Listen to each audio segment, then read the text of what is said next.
Hello guys, maulang araw sa ating lahat. Oo, dahil may bagyo ngayon, kaya nag-uulan. At dahil maulan ngayon, masarap humigop ng sabaw. Kaya naman, tara, magluto na tayo. At ito nga, ang aking mga ingredients. Merong sibuyas, bawang, luya, baboy, ulo ng tinapa, saluyot, sotanghon, at talong. At syempre, yung munggo. Kanina ay nakapagpakulo na ako ng munggo, kaya ngayon naman ay magigisa tayo ng sibuyas, bawang at luya. Sa mga nag-uumpisa pa lang mag-aral magluto, ay isama nyo na ito sa recipe nyo dahil napakadali lang talagang lutuin ng ulam na ito. After nating igisa ang sibuyas, bawang at luya, ilagay na natin ang ating panlahok na baboy. Optional lang naman po ito. Kung wala kayo, pwede naman pong hinimay na isda o kaya naman po ay manok. At ayan, imekos-mekos lang po natin ng kaunti at hihintayin lang po nating mag slight brown ang baboy. Sa puntong ito, naglagay na rin po ako ng kaunting asin para po merong lasa ang baboy pag hinalo na natin sa munggo.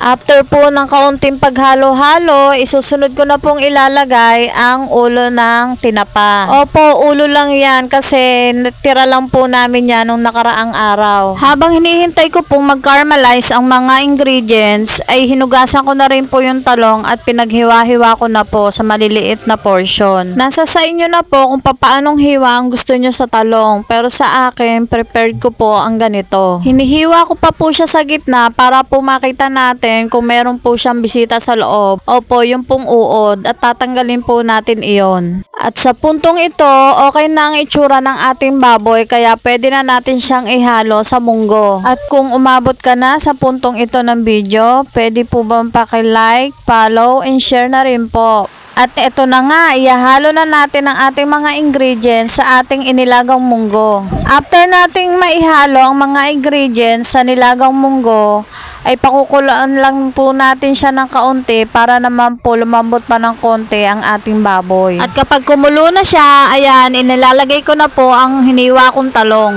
And then, nahayaan po natin siyang kumulo ulit ng kaunti para maluto po yung gulay. At kapag nakakulo na po siya ng mga ilang minuto, ay pwede na po nating ilagay ang ating sotanghon. And then, after nating ilagay ang sotanghon, mag-iintay tayong muli ng ilang minuto para ilagay naman ang ating saluyot. Ganito po ang way ng pagluluto ko ng munggo, yung naghihintay ng mga minuto para po maluto pa po yung baboy. At after po ng pagpapakulo ng ilang minutos para sa saluyot, pwede na po natin siyang ihain para kumain. At eto na po ang niluto kong munggo. Maraming salamat po sa panonood.